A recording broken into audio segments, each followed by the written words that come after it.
एक एक करके करो। अंजलि की शादी कर ससुराल पहुंचने के साथ ही उसकी सास के हुक्म शुरू हो जाते हैं। हो गई शादी, बस मौज खत्म। कल से जल्दी उठकर काम पर लग जाना है। अरे माँ आज ही यहाँ आई है, इसे सब समझने के लिए कुछ दिन तो दो। मेरे और बहू के बीच की बात है, तू घर के मामले में ना बोलियो। इस पर जतिन वहाँ से अपने कमरे में चला जाता है और सास अंजलि को काम की लिस्ट सुनाने लगती है। सुबह पहले घर की सफाई करनी है, फिर कपड़े धोने हैं, साथ में खाना भी बनाना है। एक की वजह से दूसरा काम रुकना नहीं चाहिए है। जी मम्मी जी ठीक है। ये कहकर अंजलि अपने कमरे में चली जाती है। अंजलि, मम्मी हमेशा बोलती थी बहू आएगी तो उनका काम हल्का होगा, पर मुझे नहीं पता था कि वो काम हल्का करने की जगह टाल ही देंगी। कुछ नहीं होता, ये सब मैं अपने घर में भी तो करती थी, मुझे आदत है, कोई दिक्कत नहीं होगी। ठीक है, पर अगर कुछ हो तो बता देना। दोनों सो जाते हैं और अगली सुबह से अंजलि जल्दी उठ के सास के बताए कामों में जुट जाती है, जिसमें वो जैसे ही कपड़े धोने लगती है तो सास वहाँ आ जाती है। अरे सुनो, ये कपड़े ऐसे नहीं धुलेंगे, सबको डिवाइड कर फिर एक एक करके अलग अलग धोने हैं। क्या एक एक कपड़ा अलग करके? एक बार में सुनाई नहीं देता क्या? वही बोला है मैंने, लग जाओ काम पर हैं? सास की बात मानते हुए अंजलि एक एक करके कपड़े धोना शुरू करती है, जिसे करते हुए आधा दिन बीत जाता है।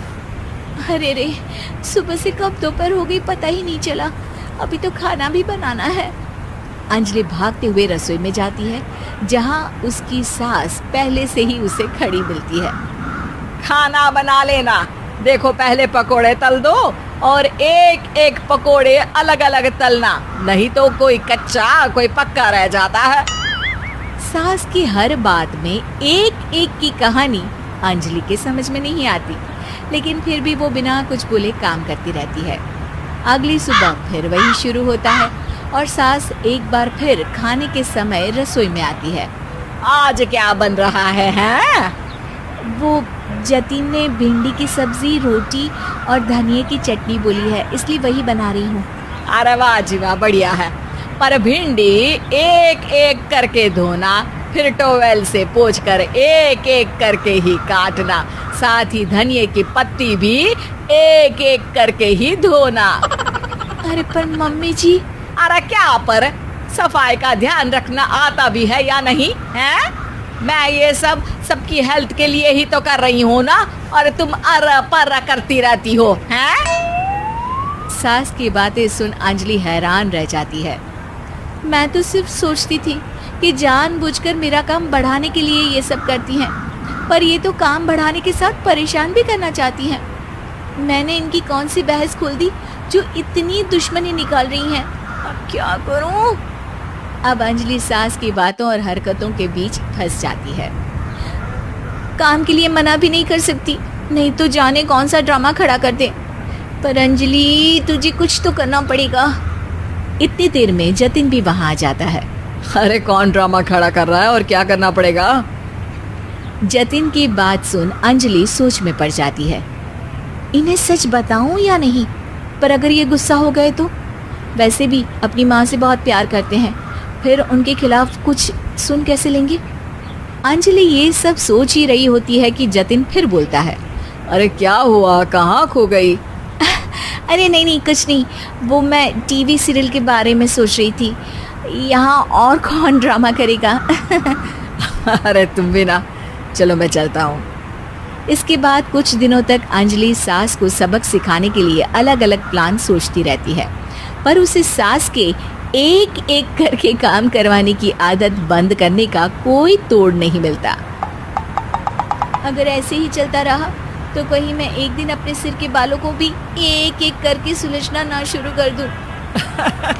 पगली हो गई है क्या? अकेले में क्या बड़बड़ किए जा रही हो? वैसे आज खाने में क्या है? आलू की सब्जी। तो फिर आलू को अच्छे से काट कर उसके कटे हुए कपड़ों को एक एक करके ही धोना है। बिल्कुल, इसे कैसे भूल सकती हूँ। मेरे जी का जंजाल। अरे बातें कम काम ज्यादा हैं।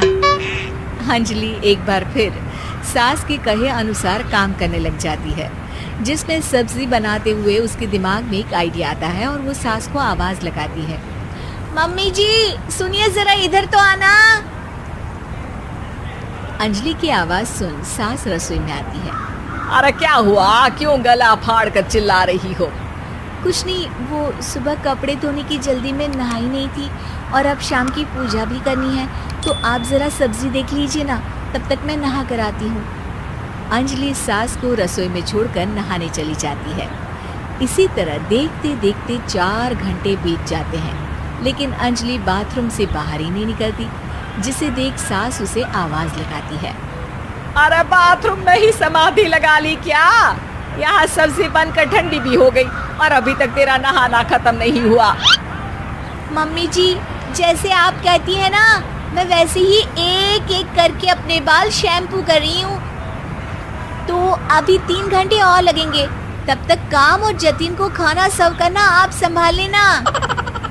इस तरह अपने नहले पर बहू का दहला देख सास शॉक्ड रह जाती है, जिसके बाद से घर में एक एक करके करने का आलाप बंद हो जाता है।